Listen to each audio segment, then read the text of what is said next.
আচ্ছা শোনো, আমি অফিসে যাচ্ছি, আমি সবজি কেটে রেখেছি, তুমি রান্না করে খাবারটা খেয়ে নিও। আর বাবুর খাবারটা সময় মতো খাইয়ে দিও। আমার জন্য অপেক্ষা করতে হবে না, আমি অফিস থেকে খাবার খেয়ে আসতে পারি। আচ্ছা ঠিক আছে, সাবধানে যাও। আর শোনো, বাসায় কিছু সদাই লাগবে, কিছু টাকা দিয়ে যাও। আচ্ছা ঠিক আছে, এটা রাখো। উফ, চলে আসছো? আর বলো না, বাহিরে এত জ্যাম, কষ্ট হইতেছে অনেক।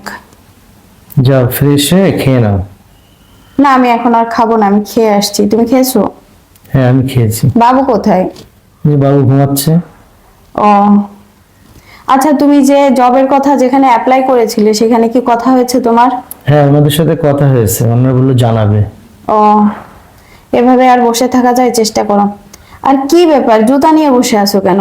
এই জুতাটা দেখছি ছিঁড়ে গেছে, এক জোড়া জুতা কিনতে হবে। আমাকে কিছু টাকা দিও তো।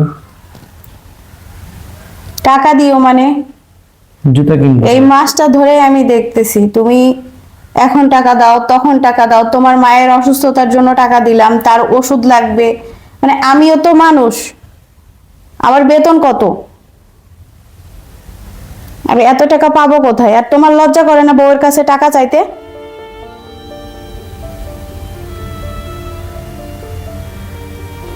আসছে বউয়ের কাছে টাকা চাইতে, বসে বসে বউয়ের ইনকাম খাও না বসে বসে?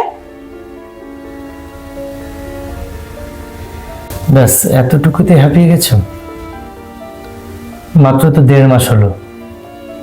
আর আমি যে তোমাদেরকে বছর বছর ভরণ পোষণ দিয়ে আসছি, তোমার শপিং, তোমার পার্লারের খরচ, তুমি যখন যেটা চেয়েছো আমি তখন তোমাকে সেটা দিয়েছি। আর আমার বাবা মায়ের কথা বলছো? আমি কি তোমার বাবা মাকে দেখিনি? আসলে কি জানো, পুরুষ মানুষ সবসময় স্যাক্রিফাইসের পরে থাকে। স্যাক্রিফাইস করে আসছে তারা, যেটা তোমরা কখনোই পারবে না স্যাক্রিফাইস করতে। আমার ভুল হয়ে গেছে, আমি আসলে এভাবে ভেবে দেখিনি। আসলেই ঠিক তো আছে। এভাবে কখনো ভেবে দেখিনি যে একজন পুরুষ সারা বছর তার পরিবারকে দেখে, বিশেষ করে তার স্ত্রীকে। আর তুমি তো বেতন নিয়ে এসে আমার কাছেই দিতে, আমি তো ইচ্ছা মতো খরচ করতাম। আসলে তোমরা যেভাবে স্যাক্রিফাইস করো আমরা ওইভাবে কখনো পারবো না। আমার ভুল হয়ে গেছে, মাফ করে দিও। ঠিক আছে।